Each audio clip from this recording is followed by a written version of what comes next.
Brasil é o país do futebol. O futebol é paixão nacional. Mas ninguém te contou que por décadas essa paixão tinha gênero. Em 1941, Getúlio Vargas assinou um decreto que dizia que as mulheres não poderiam praticar esportes incompatíveis com a natureza feminina. O futebol estava nessa lista e a proibição durou quase 40 anos. 40 anos em que meninas não puderam jogar bola no país do futebol. Hoje, 84 anos depois, o Brasil vai sediar a Copa do Mundo Feminina em 2027, a primeira da América do Sul. E esse caminho entre o decreto e a Copa não foi marcado por gentilezas. Foi feito de resistência, foi feito por mulheres que lutaram para estarmos onde estamos hoje. E é para falar desse assunto que a gente vai conversar hoje com a Natália Cavalcante. Ela é especialista em gestão e negócios do esporte, tem atuação estratégica em grandes projetos do futebol, eventos esportivos. E, no final das contas, a maior qualificação dela, além de ser mineira, é ser mãe da Maria Alice. Ela também é Relações Públicas, possui MBA em Gestão Esportiva, graças a uma iniciativa da Trevisan para fomentar a participação das mulheres em cursos de capacitação no esporte. Nath, a gente vai chamar ela de Nath, porque é uma amiga pessoal. E, Nath, prazer receber você aqui. Que bom que você está aqui. Obrigada por ter aceitado o nosso convite. Que isso, meninas, eu que agradeço de verdade. Além de vocês serem duas grandes mulheres, grandes profissionais que eu admiro, é um privilégio chamá-las de amiga e estar aqui para falar um pouco desse assunto tão nacional, né? É muito bacana, é muito importante também para a gente dar voz, contar um pouco do que rola nos bastidores e para incentivar, inspirar outras meninas e mulheres, né? Para a gente conseguir mudar essa realidade nossa aí. Ótimo. E, Nath, conta um pouquinho para a gente as experiências que você já teve profissional dentro desse ambiente esportivo. Olha, eu já passei por algumas das principais instituições esportivas do mundo, Comitê Olímpico, participei das Olimpíadas, CBF, Comebol, FIFA. No automobilismo participei da Stock Car, também era um sonho participar de alguma atividade do automobilismo, né, do esporte que é o automobilismo. Eu falo que por mais que trabalhar com isso seja prazeroso, para mim minhas principais memórias, as minhas memórias mais gostosas, até por causa disso que me fez vir para o futebol, era quando eu estava na arquibancada torcendo. Então, assim, por mais que a gente tenha conhecimento de bastidor, a paixão pelo esporte é que me levou até onde eu tô e ainda onde eu quero chegar. E, Nath, no final das contas, você falou de um monte de lugar e futebol, enfim, e jogar futebol. Você joga futebol também ou você gosta de ficar só na arquibancada? Ai, menina, eu bato um bolão. Mentira, não bato nada. Há uns 2 anos atrás eu fui convidada pelo Mineirão para participar de um jogo comemorativo, eu não tinha nem chuteira, eu falei, gente, que vergonha é essa?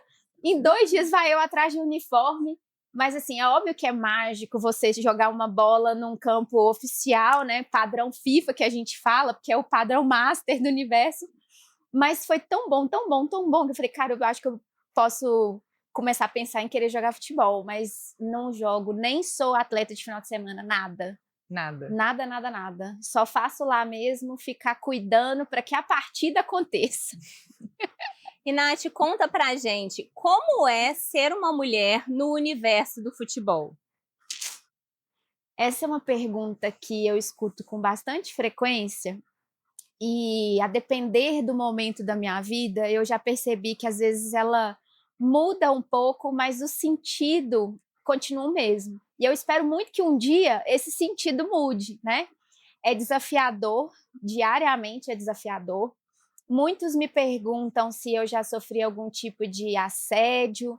É muito notório o incômodo de algumas pessoas pelo fato de, modéstia à parte, né, gente? Eu não sou uma mulher feia, né? Então, assim, lindíssima! Mas a mulher bonita tá aqui, trabalhando aqui, por quê, né? Ninguém quer saber do meu currículo, ninguém quer saber por onde eu passei, onde eu estive, os esforços que eu tive que fazer para estar ali. Mas todo mundo se questiona e às vezes é muito nítido isso. Já teve uma fase que eu não me incomodava, hoje em dia não mais. E parece que eu fico mais feliz na hora de falar de onde eu venho ou o que eu sou, para falar assim, tá vendo, meu amor, estou desconstruindo tudo que você pensou aí dentro. Então, assim, é desafiador. Assédio eu nunca passei, mas o preconceito não tem um dia que eu não saia para trabalhar que eu não sinta em algum momento, às vezes numa fala muito sutil, o preconceito por estar ali. Por outro lado, nem tudo é só coisas negativas, né? Por outro lado, sempre que eu encontro outras mulheres, o sentimento de, olha, você não está aqui sozinho, é muito gostoso. Isso eu acho que é uma coisa muito positiva do esporte, né? É o valor do esporte, o trabalho em equipe, ajudar o outro. Então, quando a gente encontra com outras meninas, independente dos cargos que ocupam, sempre vieram falar comigo, nossa, que legal, nossa, você me inspira, nossa, eu te acompanho, eu acho bacana o seu trabalho. E isso fez com que agora eu mesma também, quando vou em alguns outros lugares e vejo ou não estou esperando mulheres ali, eu falo, é sempre bom eu conhecer outra mulher no esporte. Isso virou quase que um bordão na minha vida, assim, onde eu vou e eu encontro, eu faço questão de falar assim, porque toda mulher que trabalha especialmente no futebol, sem dúvida tem suas dores ali diárias, sabe? É desafiador. E eu falo que hoje, depois que eu virei mãe, os meus esforços não é só para melhorar o ambiente de trabalho, é para melhorar a sociedade. A gente vai falar disso aqui, né? A correlação do futebol com a sociedade. Então, assim, se a Maria Alice não passar pela metade das coisas que eu passei, pronto, minha missão foi cumprida. É isso. Quando a gente fala de mulheres em posição de destaque, mulheres em posição de liderança, a gente necessariamente passa por um debate que diz respeito não somente às competências técnicas que fizeram a mulher estar ali, mas também às necessidade da mulher de estar constantemente se afirmando para mostrar que ela é merecedora de estar ali. E uma pessoa que eu acho muito legal, que eu acho que é referência para todas nós, é a Leila, a presidente do Palmeiras. E eu vi uma entrevista dela recentemente, que ela fala que ela faz questão de todas as vezes que ela vai ao clube e de vestido. E eu lembro que a entrevistadora perguntou, você usa calça? Falou, eu uso. Mas lá eu vou de vestido colorido para que eles se acostumem naquele ambiente masculino de que existe uma mulher em posição de liderança. Então, a gente precisa pensar o futebol como um retrato, como um corte da nossa sociedade, em que tem todos esses estereótipos. Então, a gente fica muito feliz em você poder compartilhar a sua história com a gente. Não, obrigada. E tia Leila é maravilhosa, né, gente? É muito legal quando você traz isso, porque eu tive essa consciência. A maioria dos esportes dos eventos que eu participei, a gente é obrigado a usar uniforme. Então, assim, tá, mas o que eu posso trazer de feminino? Então, assim, toda vez que vocês me virem trabalhando, principalmente na beirada do campo, vocês vão me ver de batom vermelho, de unha vermelha, e se eu puder eu coloco ou um tênis ou uma sapatilha vermelha, porque é aquele pontinho lá. Isso nasceu comigo, não sei se vocês vão lembrar, a Marta foi em um dos mundiais, ela apareceu de batom vermelho, para também quebrar esse estereótipo, porque eu sou mulher, eu trabalho no futebol ou no esporte, eu não posso ser feminina, eu posso, não só posso como devo. Na verdade, eu acho que a gente tem que fazer o que a gente gosta, da forma como a gente se sente bem. Né? O uniforme, ele é obrigatório, não tenho como mexer, mas outras coisas eu consigo. Então, é mais também para... às vezes eu já pensei em também desvirtuar um pouco a atenção, sabe? De falar assim, olha, uma mulher, olha o que ela está fazendo. É muito natural pensar nisso. Então, a primeira coisa, ao invés de pensar nisso, pensa assim, nossa, que batonzão bonito. Alguma outra coisa tem que chamar atenção. Deixa eu ficar quieta aqui fazer meu trabalho. É só isso que a gente quer no final do dia. E, Nath, você chegou a falar, né, muitas das vezes, quando eu estou na beirada do campo. Eu queria saber de algumas experiências positivas, mas de algumas experiências negativas também, de coisas que eu imagino que você já deve ter ouvido, ou coisas que você já deve ter visto por estar ali na beirada do campo sendo uma mulher. Bom, as experiências positivas, mais positivas que eu passei sendo mulher, foi quando eu estava grávida. Eu fui muito mimada, posso assim dizer. Mas era muito gostoso ver um cuidado mesmo da maioria dos homens, principalmente dos homens, por você estar ali. É louco isso, né? A experiência que eu posso trazer para cá é que quando eu estava grávida, eu tinha muito mais respeito por parte do masculino do que depois que ou antes ou depois que a minha filha nasceu. Parece que você volta. Quando você tá grávida, você é um templo ali. Depois você volta a ser só mais uma mulher disputando espaço, né? Cabeça parece por cabeça. Que é isso, assim. Então, assim, as melhores experiências foram essas, quando eu estava grávida. Eu tive, durante a minha gravidez, teve ali, por volta dos 6 meses e meio, mais ou menos, eu tive um episódio que eu passei muito mal nas vésperas de um jogo. E o meu médico falou assim, o ideal seria que amanhã você passasse o dia de repouso. E tinha jogo no dia seguinte. Eu falei, vou fazer o quê? Eu liguei pro meu gestor e falei, olha, Wesley, eu tô aqui nessa situação, mas eu quero ir pro campo, assim, eu não posso ficar andando, mas eu posso ir lá, se eu ficar quietinha, eu posso ir. E aí ele designou um outro colega para mim ajudar nessa função. E em momento algum eu senti que as pessoas me desmereceram, muito pelo contrário, pelo fato de eu estar ali sem poder exercer a minha atividade em plena forma, digamos assim, né? E a história mais desagradável aconteceu não faz muito tempo. E a gente estava numa reunião de alinhamento de jogo. É muito normal eu ser a única mulher nessas reuniões, pessoas dos 2 times que vão disputar ali o campeonato, o jogo, participam. E nesse dia veio um diretor de um clube muito grandioso do nosso futebol brasileiro cobrar satisfação de uma atividade minha ali, e ele tentou começar a me ofender e eu mantive a calma, eu não gritei, inclusive pedi a ele para não se dirigir a mim naquelas palavras, porque eu não admitia aquilo e tudo mais. E o que eu esperava aconteceu, né? Eu não era a autoridade daquele ambiente, mas a autoridade que era meu colega de trabalho, né, de instituição, ele chegou, interferiu, pediu para se acalmar e tudo mais.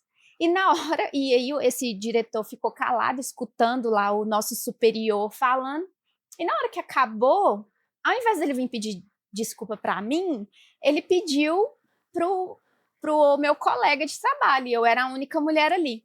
Não teve nenhum outro homem que chegou e falou, fulano, segura a onda. Segura, não precisa disso. Mas aí, quando a gente saiu da sala, a grande maioria dos que estavam ali, depois veio me dar parabéns pela minha tranquilidade, pela minha calma em lidar com aquela situação. E assim, aquilo ali para mim falou, cara, eu não quero parabéns, eu quero que alguém perceba que não é natural a pessoa se sentir no direito de gritar com a outra ou de tentar intimidar a outra, pelo fato dela ser minoria naquele ambiente ali. E depois eu subi isso para a instituição, né? Virou um tema de... como que eles falam? Compliance? De compliance mesmo, né? O clube foi notificado por essa situação. Mas, assim, eu senti que é igual aquela história que a gente conhece, é briga de marido e mulher, ninguém mete a colher. Lá, assim, eu não vou me meter porque a briga não é comigo. Mas a situação ficou completamente desconfortável e muito nítida que se tratava de um preconceito, sabe? E ninguém faz nada, todo mundo finge que não é. Me pegou muito o fato de você ter sido elogiada pela calma, né? Porque a gente responder a situações de abuso no mesmo tom é errado. Mas aí a gente vira louca. Mas exatamente, você chegou no ponto, né? Então, Fora assim, da você caixinha. poderia, se você foi respeitada nesse ponto, de estabelecer um limite de uma forma mais firme. Então, o que foi visto como positivo foi você não pagar de louca. Isso. Como seria taxada uma mulher que naquela mesma situação se impusesse de uma forma mais firme, o que seria completamente compreensível, completamente compreensível. Então, isso também é muito violento, é uma violência simbólica, né? De, ok, mesmo nos momentos em que você está sendo respeitada, você tem que se manter no seu espaço, entender o seu lugar, né? É isso. Engraçado que hoje eu estava vendo um videozinho que compartilharam comigo, falando assim, gente, eu acho que algumas pessoas, elas deviam dever dinheiro pra gente. Eu falei, como assim? Olha, você me tirou do eixo, você me custou 3 dias para eu me restabelecer energeticamente, então você me deve 5.000 reais e me manda o Pix. Nesse dia, é assim, e um dia, trabalhar no futebol, todo mundo fala, nossa, que chique. Gente, é muito trabalho, são longas jornadas. Eu já cheguei a ficar 18 horas dentro do estádio de futebol. Eu já fiquei sem comer para poder entregar ali o melhor que aquela partida exigia. E assim, o futebol é uma paixão do país, mas são cifras muito altas que estão ali em jogo. Existe a competitividade de dentro de campo, mas existe também uma questão econômica muito forte. Então, assim, a gente não pode errar. Tudo tem que sair perfeito. E uma das minhas últimas atividades era justamente de zelar para a boa imagem daqueles que pagam a conta, que são os patrocinadores, entende? Então, assim, é muito tenso. Então, no dia de jogo, eu saio de casa, parece que eu tô indo para a guerra de verdade, positivamente falando, de me preparar mentalmente, espiritualmente, fisicamente, de dormir bem, de comer bem, né? Cada um tem suas crenças, eu tenho as minhas e confio ali. E aí essa reunião foi no dia do jogo. Mas eu saí de lá, eu falei assim, eu não acredito que esse ser vai me desestabilizar no dia mais crucial, assim, era um jogo muito decisivo, que o clube dele também devia estar lá todo preocupado, porque era muito importante aquele jogo. E aí eu falei assim, não, calma, vou respirar aqui, fui pro banheiro, dei uma respirada, tomei água, todos os meus colegas de fato de trabalho vieram falar comigo, a própria autoridade do ambiente veio falar comigo depois, e aí eu falei assim, esse cara não vai me custar a entrega do meu trabalho hoje, e eu acho que a melhor resposta que eu posso dar é entregar o melhor que eu posso ter hoje, nesse momento. E foi muito desconfortável. Depois vieram outras coisas durante o jogo que nem vale a pena eu trazer aqui, porque aí eu achei que saiu do âmbito do machismo e passou para o âmbito pessoal. Né? Acho que a gente precisa também ter essa sensibilidade de saber distinguir. Mas foi isso. Sinto muito por toda essa experiência. E no seu relato você falou uma coisa muito interessante, que são dos altíssimos valores que estão envolvidos nos jogos e nos patrocinadores.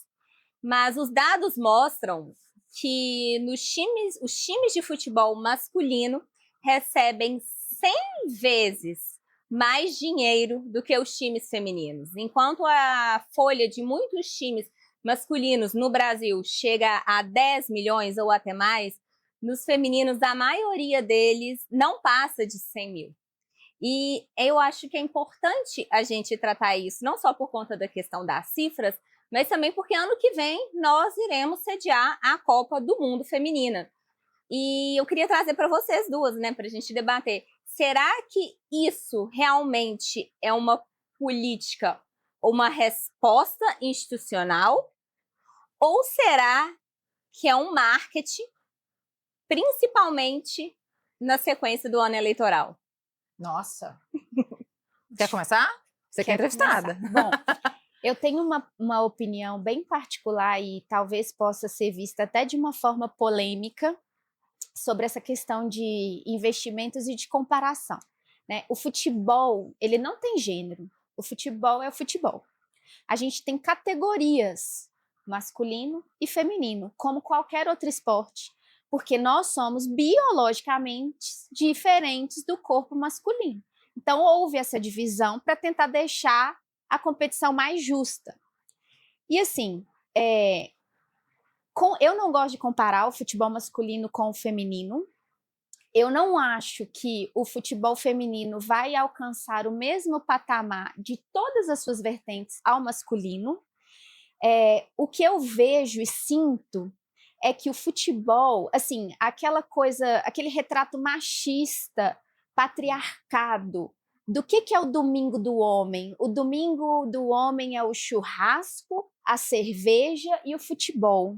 E aí parece que nós mulheres entramos nesse espaço e aí começou a incomodar, porque quando lá atrás começaram as categorias do basquete, do vôlei, da natação, do tênis, ninguém se incomodava ou queria comparar o qual que está jogando mais ou melhor, ou qual que está recebendo mais ou menor investimento. Se você pegar o vôlei para o Brasil, o feminino, ele está anos-luz, desculpa, viu, meninos? Mas ele está anos-luz do masculino. E outros esportes a gente tem essa categoria, que as mulheres são mais destaques do que os homens, e naturalmente os investimentos são maiores porque está dando mais retorno. Então, assim, e eu vejo assim, o futebol, quando a gente... Por que existe tanta essa comparação? Porque parece que a gente entrou num ambiente que não era para a gente entrar. Então, a galera gosta de começar a comparar, de começar a tentar se justificar, para mim, o que é injustificável.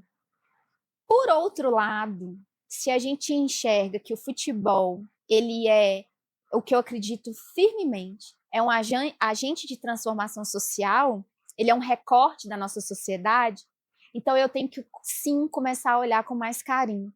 Ô, Clá, se você ouvir há 10, 15 anos atrás as histórias das meninas que jogavam futebol, o que elas tinham que fazer para jogar futebol, tinha menina que não tinha material esportivo, e no masculino, qualquer time não tão profissional já recebe uma quantidade absurda que sobra. Então, assim, se a gente fala que os investimentos, eles têm que ter o mínimo necessário, eu estou super de acordo que essa régua tem que ser igual, masculino e feminino. Haja vista a CBF, que está tendo uma iniciativa tardia, porém necessária, de investir na base do feminino e do masculino. As meninas funcionam diferente dos meninos, as meninas têm ciclos, são cíclicas, né? Não só ciclo menstrual, é um ciclo biológico completamente que altera jogo, treinamento, condicionamento físico, necessidade de material esportivo. Isso é completamente diferente. Não é a minha área de expertise, mas um pouquinho, acho que as pessoas precisam saber que é diferente. Então, assim, falar que precisa investir no feminino, precisamos demais. A gente precisa dar dignidade para essas meninas terem um pouquinho, sonhar um pouco mais alto. E graças a Deus que a gente tem uma Marta multicampeã do mundo que fez várias delas voltarem a sonhar. Mas institucionalmente, neste momento, eu vejo que, talvez por os motivos errados, muitas empresas e muitas instituições, entidades, estão olhando para o futebol feminino, porque a gente tem uma Copa ano que vem. Para a FIFA, é futebol. Para a FIFA, é um evento internacional que precisa ser entregue na sua máxima excelência. Os processos seletivos de contratação para formar esse comitê, ele não é diferente em termos de rigor para formar da categoria do masculino. Isso é igual. Agora, talvez, por a gente estar nessa feliz ou infeliz coincidência de estar próximo de uma eleição, muitas pessoas estão tentando pegar uma carona pelo viés errado. Mas eu, como estou dentro do mercado, para mim, de verdade, pouco importa. Para mim, o que importa é a galera estar falando, investindo, valorizando. Nunca se falou tanto de futebol feminino. Nunca.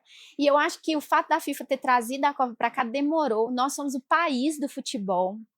E uma coisa que... E talvez a FIFA não teve essa noção quando ela resolveu tomar essa decisão de escolher o Brasil, e que é o que eu faço diariamente, é falar assim, o FIFA, o Ministério do Esporte, o CBF, o Conmebol, nós somos o país que mais mata a mulher pelo simples fato de ser mulher. Então, não adianta você pegar seu caderninho lá, seu caderno de encargo, seu manual de operação e fazer um Ctrl+C, Ctrl+V aqui. Aqui a gente precisa ter um pouco mais de cuidado e carinho, porque aqui a gente está falando de mulheres oprimidas que passaram quase 40 anos proibidas de exercer um esporte. E tem um dado relevante que veio de uma pesquisa do Instituto Patrícia Galvão com o Instituto Avon, com base no Anuário de Segurança Pública, que mostra que em dias de jogos aumenta o número de registros de violência contra a mulher em quase 30%. E em se tratando do país do futebol, eu acredito que a gente tem que pensar não só no futebol como um esporte, mas no futebol como um formador de opinião, porque eu tenho certeza que se os times pedirem para os homens usarem alguma vestimenta, um acessório, em homenagem ao time, muitos deles vão aderir, mas acredito que faltam iniciativas de educação, de conscientização de temas tão profundos e críticos na nossa sociedade. E aí eu quero trazer para debate se o futebol, como esporte, como agente de formação e como um mercado que movimenta bilhões, ele pode ser parte para a solução das desigualdades que ele mesmo ajudou a construir? Pode. Quer falar, Cá? Eu acho maravilhoso, a gente estava debatendo isso antes, construindo a pauta, né? E é uma questão que tem que ser tratada desde a base, né? E a gente já conversou sobre isso também em algumas situações específicas, porque a realidade é que o jogador de futebol, ele não é visto em sociedade da mesma forma que outros atletas.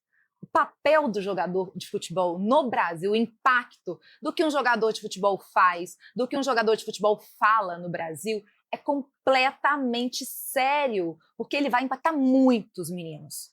Vai impactar muita gente, mas muitos meninos, sobretudo. Então, não está no mesmo patamar. Então, a responsabilidade de como é que esse homem cresce, os times têm que assumir grande parte disso também. Então, na base, isso está sendo trabalhado? A forma com que a masculinidade desses meninos está sendo trabalhada? Uhum. Porque muitos deles vão chegar em espaços de poder muito grande, muito acesso, muita gente bajulando. Qual vai ser o exemplo que esses homens vão estar dando em público no tratamento com as suas famílias, na vivência da sexualidade com outras mulheres? Qual que é o exemplo que isso está dando? Porque isso vai influenciar, né? Então, definitivamente. E, infelizmente, a gente vê os grandes ídolos do futebol, alguns deles, sendo uma influência completamente negativa, né? Sendo uma influência de uma pessoa infantilizada, de uma pessoa irresponsável efetivamente, alguns deles com históricos de violências sexuais, e isso acaba sendo banalizado. Porque se o meu grande ídolo do futebol faz todo dia, Por que eu não por vou que fazer? eu não vou ser? Ele é meu grande objetivo de vida. Eu quero me tornar esse grande homem que eu acredito que ele seja. Então, esse é um ponto que a gente tem que eu gosto de falar, e que a gente já falou também em outros momentos, sobre como é que, inclusive, os times têm que tratar esses assuntos desde a base, né? A gente já vê os patrocinadores já mais atentos a esses pontos, mas e os times? E como é que as instituições, de uma forma geral, você acha que tem que lidar com esse ponto? Eu quero fazer uma observação. Uma vez eu estava no CT do Atlético, conversando com a mãe de um jogador da base do Atlético, que havia acabado de ser vendido para um time de Portugal, e ela me contou que ela estava surpresa com onde aquilo foi chegar. Por quê? Porque ela tinha 6, 7, 8 filhos, era mãe solo, e o motivo que ela colocou aquele filho na base é porque ela pensou, ele vai ter escola, ele vai ter plano de saúde, Alimentação. ele vai ter alimentação, ele vai ter uma moradia, coisa que eu não tenho condições de prover, porque eu tenho vários outros filhos. E ela tinha mais 2 ou 3 filhos na base. Então, a gente, da mesma forma que falou que não existe futebol masculino, feminino, como se fossem esportes diferentes, existem as categorias de base. E muitas vezes os meninos são formados dentro dessa base. E aí a formação, que é até um pouco das discussões que a gente leva hoje para o mercado de trabalho, ela é uma formação exclusivamente técnica para entregar performance, ou ela é uma formação de uma pessoa que às vezes vai com 7, 8, 9 anos morar dentro de um clube? E aí, quando a gente vê esses escândalos relacionados com a mídia, eu lembro que eu vi uma matéria no Globo Esporte falando de como os times lidavam com os jogadores envolvidos em polêmicas, em violência contra a mulher, em estupros, em importunação sexual, e vários times falavam que não tinham políticas. E aí é a questão. Da mesma forma que às vezes a gente está no mercado de trabalho, a gente lida com gestor abusivo e fala, não, o importante é entregar performance.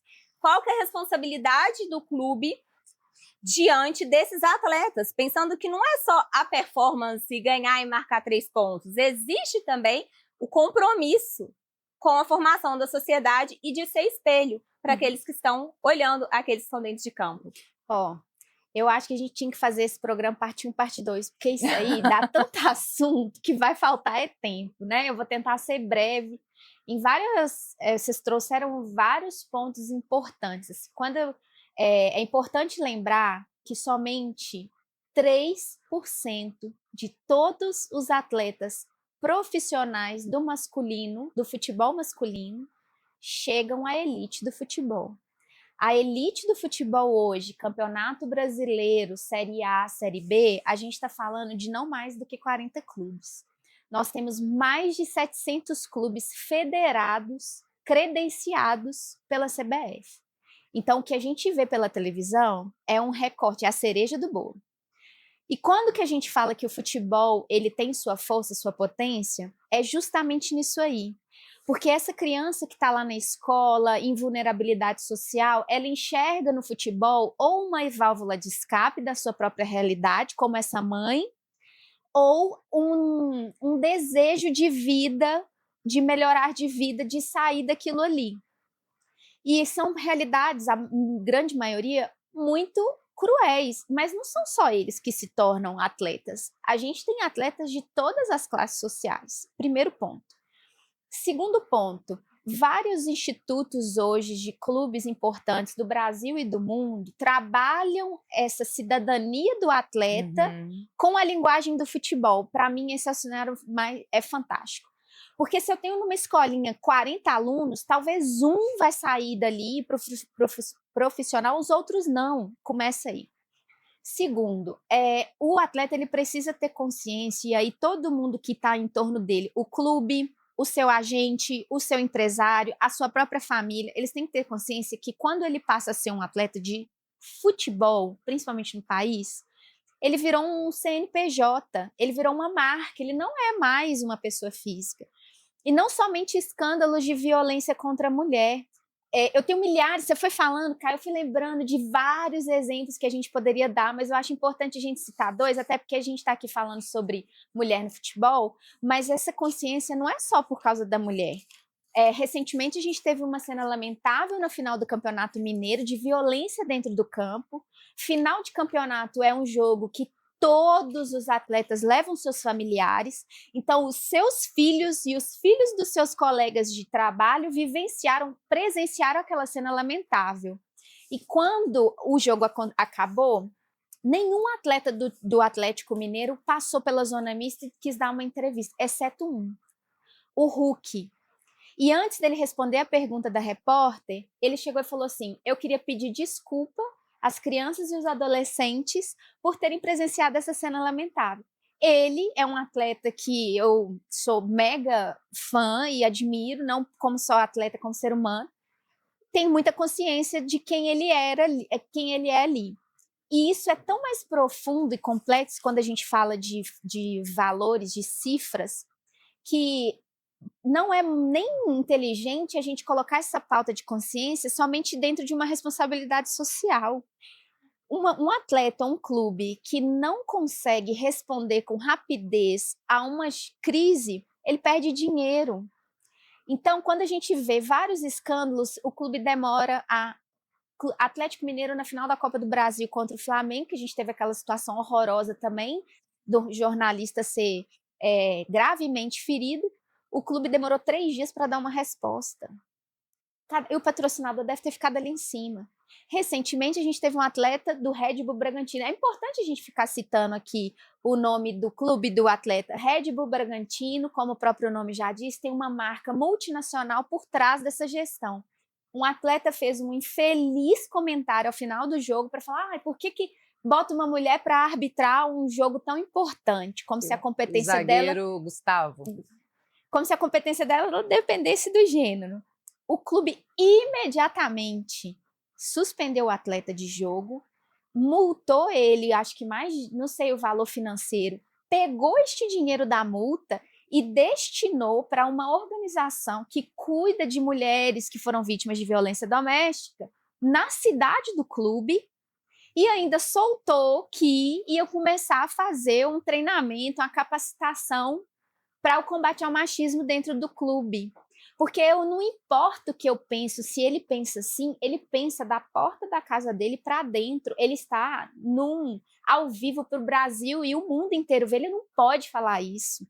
A gente tem o Neymar, às vésperas de uma Copa do Mundo, dando um show de horrores, de falta de consciência do tamanho e da grandeza que ele mesmo é, chega a ser incoerente.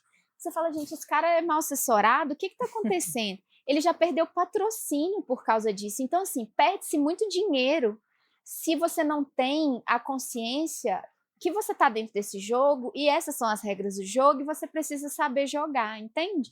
Então, assim, chega a ser inacreditável a gente continuar vendo esses episódios sem essas pessoas terem real noção, até onde podem chegar as consequências dos seus atos. É isso. Excelente. Me lembrou agora uma situação do Vasco do Acre também, né? Que além de ter contratado o goleiro Bruno, e aí para além de toda a lógica de sim, cumpriu a pena, ressocialização, tem esse fator, né? E qual que é a mensagem que você passa para a sociedade? E eu lembro que no dia que ele estreou no clube, se eu não me engano, 3 jogadores, eles não estavam presentes justamente porque eles estavam respondendo por um estupro coletivo que foi cometido dentro da sede do clube contra uma torcedora. E mesmo assim, eles foram homenageados antes de começar o jogo. E 3 homens respondendo por estupro. O que o patrocinador fez? Saiu. 4 deles saíram. Então é isso, né? Se não entendem por uma questão de responsabilidade social, vão entender no bolso, porque os patrocinadores estão saindo. E do outro lado, o lado inverso, teve um episódio que a Marta, coroada 6 vezes como a melhor jogadora do mundo, ela foi eleita a melhor de uma partida, e aí o patrocinador, que era uma fábrica de produtos de aço, de limpeza, presenteou a Marta com uma cesta de produtos de limpeza.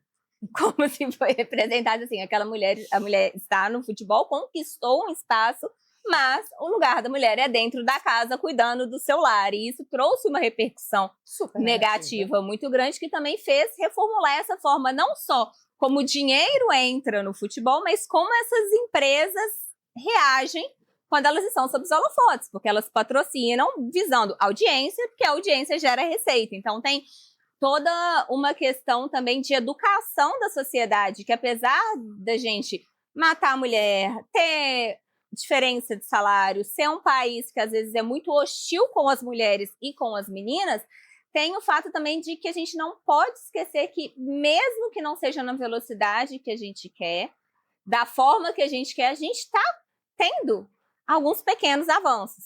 Com certeza. E outro exemplo legal dentro da sua fala, Clá, num passado não tão distante, um site de acompanhantes de luxo, que assim se denomina de luxo, nem tudo se resolve com dinheiro, né? Entrou muito forte em patrocínios dentro do futebol. Sim. Ele quis comprar, esse site quis comprar os direitos de naming rights do estádio do Vitória. O Vitória, enquanto clube instituição, chegou a falar, vamos fazer, e a torcida foi contra. Então, esse tipo de coisa é o que dá resposta do país e da sociedade que a gente vive. Cara, infelizmente, eu não posso tomar uma atitude à revelia, né? Essa, por exemplo, é a minha maior crítica dentro da gestão de clube de futebol. Se você pegar aí os times de Série A e Série B, quantas presidentes mulheres nós temos? Tia Leila. Não só no Brasil, mas eu acho que em toda a América. América do Sul, toda ela. Recentemente, um time lá da Alemanha, né, que disputa a Bundesliga, trouxe uma técnica mulher. Olha o tanto de preconceito que ela está aí encarando. Como se o fato da gente ser de um gênero diferente incapacita a pessoa de entender das regras do futebol. E eu vejo que isso, eu já andei por alguns países assim dentro de futebol, eu vejo que isso é muito mais latente no Brasil, muito mais latente no Brasil. Então, assim, são momentos que a gente precisa parar para refletir, que assim, não pode simplesmente, eu tenho uma vaga aberta, preciso contratar um novo diretor, chama fulano.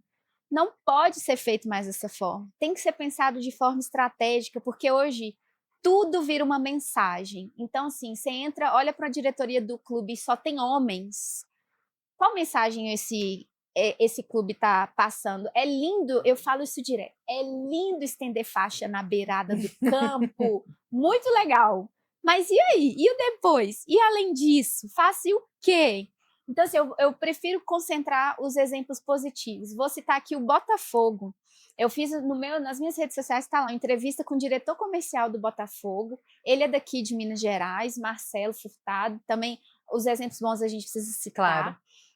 Ele disse que recentemente já entrou dentro da pauta da diretoria a construção de abrir novos cargos e espaços única e exclusivamente para mulheres, porque um belo dia eles sentaram para fazer uma reunião e falaram, nossa, mas espera aí, só tem homem aqui nessa sala? Quem que a gente pode, nosso interno aqui, a gente pode subir? Ah, tem a fulana do departamental. Ela está preparada? Ah, eu acho que sim. O outro fala, não, eu acho que não. Então vamos capacitá-la? Ótimo. Se ela não tem ainda tudo que eu acho que é necessário para estar nessa cadeira aqui, vamos perguntar se ela quer, se ela está disposta? E assim está sendo construído dentro do Botafogo. E tem um exemplo muito legal, acho que foi do Atlético Paranaense, que teve uma briga entre a torcida e o clube foi punido com os jogos sem homens. E a gente tem que pensar que, da forma que vocês estão falando do Botafogo, de fazer uma área só para mulheres, muitas mulheres deixam de ir para o estádio com medo de violência, com medo de importunação sexual, porque tem aquele senso, a mulher que está no estádio está caçando o homem. E às vezes ela pode gostar do esporte da mesma forma que o homem gosta do esporte. E aí, em reação a esse episódio da briga dos torcedores, que teve a proibição de torcedores homens, o clube fez um jogo exclusivamente para mulheres e crianças.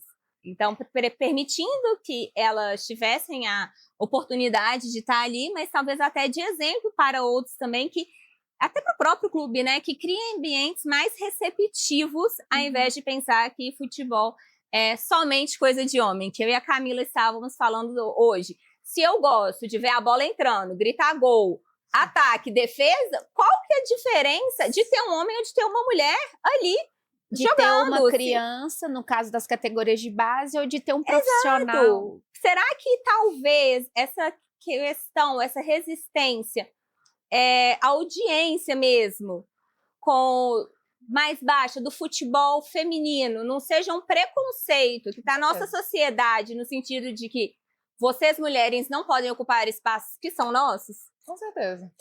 É importante ressaltar que a gente não está aqui para disputar espaço com ninguém. A gente quer o mínimo. O que é o mínimo? É eu poder estar aonde eu quiser e ter dignidade, segurança e ser respeitada. Eu cheguei onde eu cheguei, não é porque eu sou legal, bonita, eu tenho um amigão, porque infelizmente ainda no futebol isso é muito normal. Eu cheguei onde eu cheguei porque eu me capacitei para estar ali, porque por mérito meu, do meu esforço, e ninguém sabe o preço que eu pago para estar ali todos os dias, né? Se reafirmando e mostrando diariamente, não o que você mostrou na entrevista de emprego, eu tô aqui por conta disso, Exato, disso.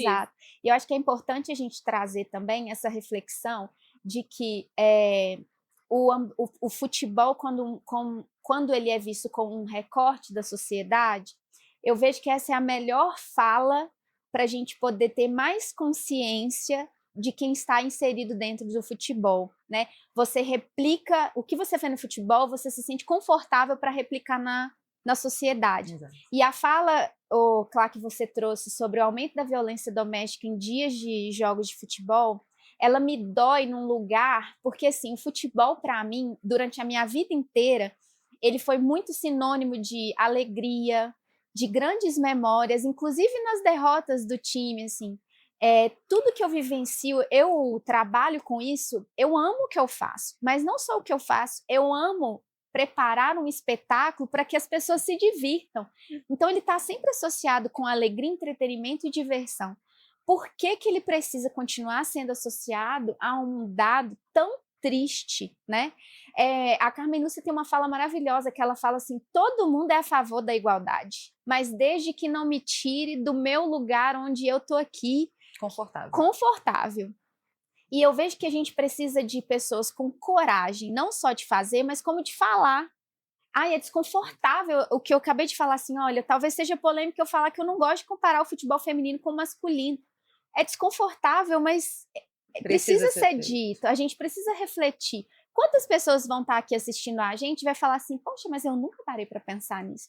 Se parou para pensar, se vai corrigir a fala de um filho dentro de casa, a gente já conquistou os nossos objetivos aqui, né?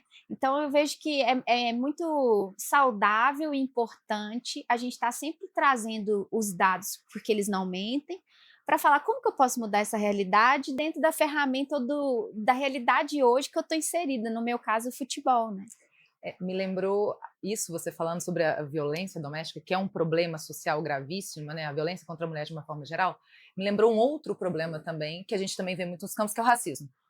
E uma notícia incrível que eu vi do Vinícius Júnior, que o instituto dele agora vai ter, a gente está falando de coisas positivas também, né?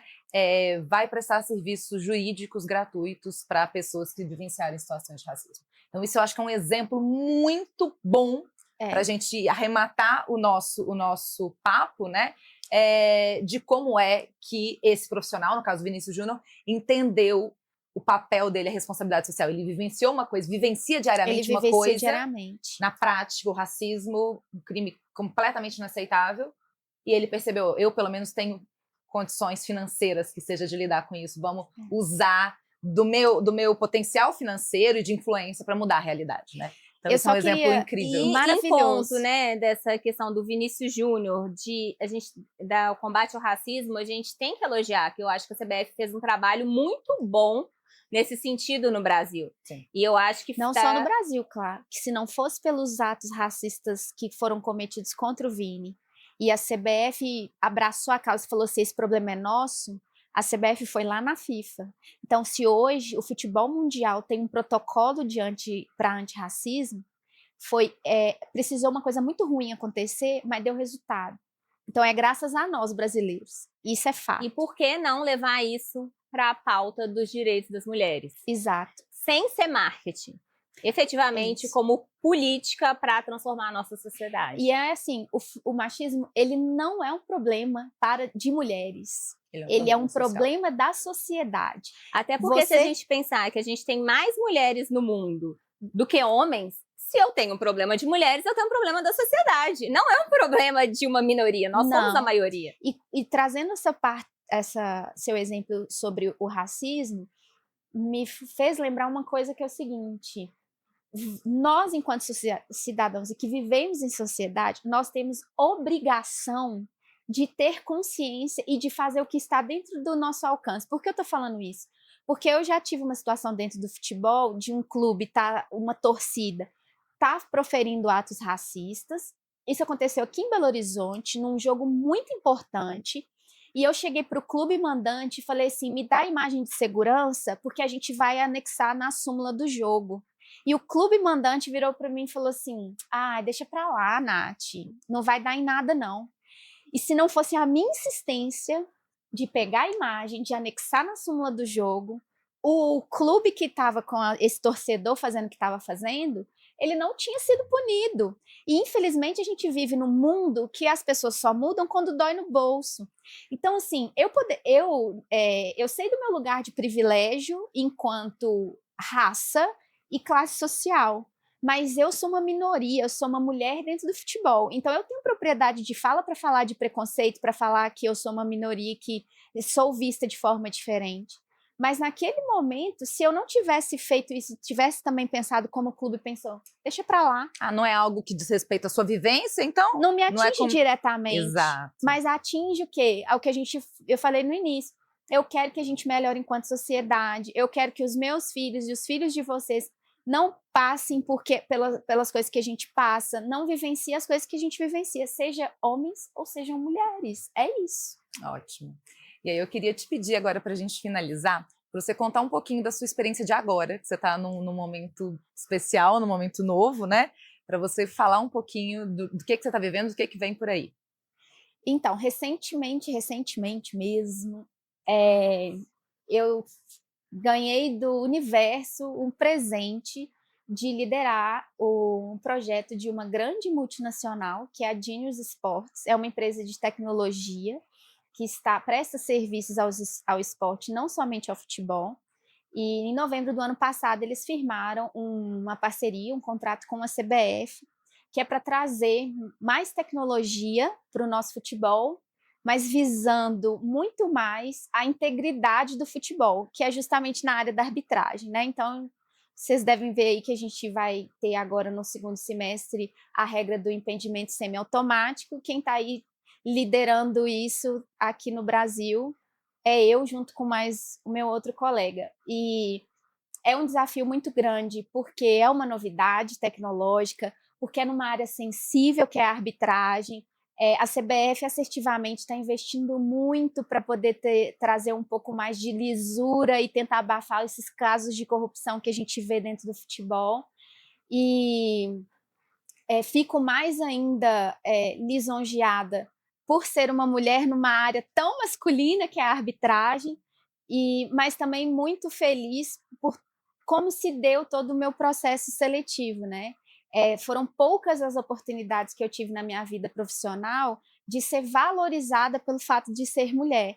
E quando o meu gestor fez o primeiro contato comigo, e ele me deu fez o primeiro contato não, né? No decorrer da entrevista ele falou assim, olha, nós recebemos mais de 100 candidaturas, você foi a única mulher.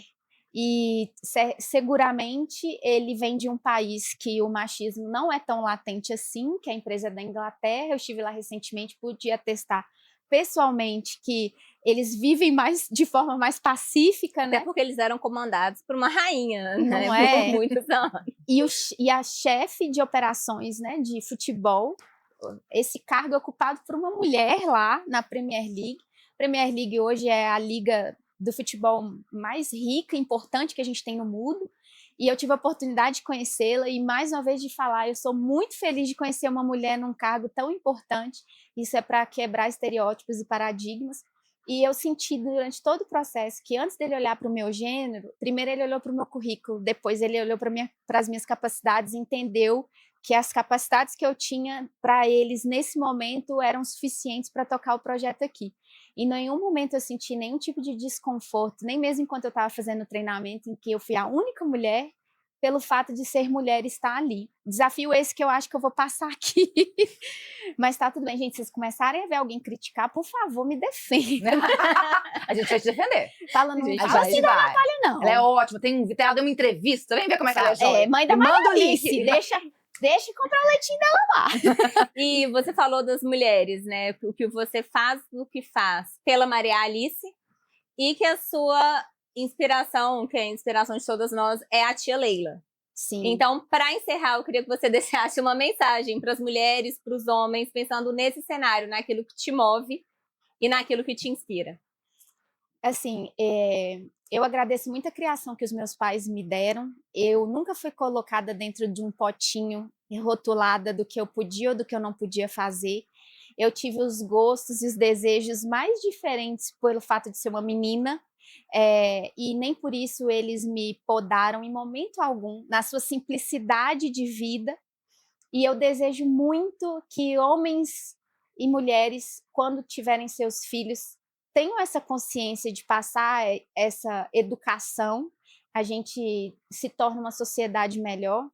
E todas as vezes que eu participo de alguma palestra, algum evento que a gente tem plateia, é muito normal meninas virem falar comigo no final assim, nossa, que legal, parabéns pela força, pela coragem, eu já pensei em trabalhar no esporte ou no futebol, mas eu tenho medo. Eu espero que um dia essa fala mude, se transforme, e eu queria encorajá-las, né? Que hoje, apesar de sermos minorias, nós não somos poucas. Nós já somos muitas, e a gente está ocupando espaços inimagináveis e importantes.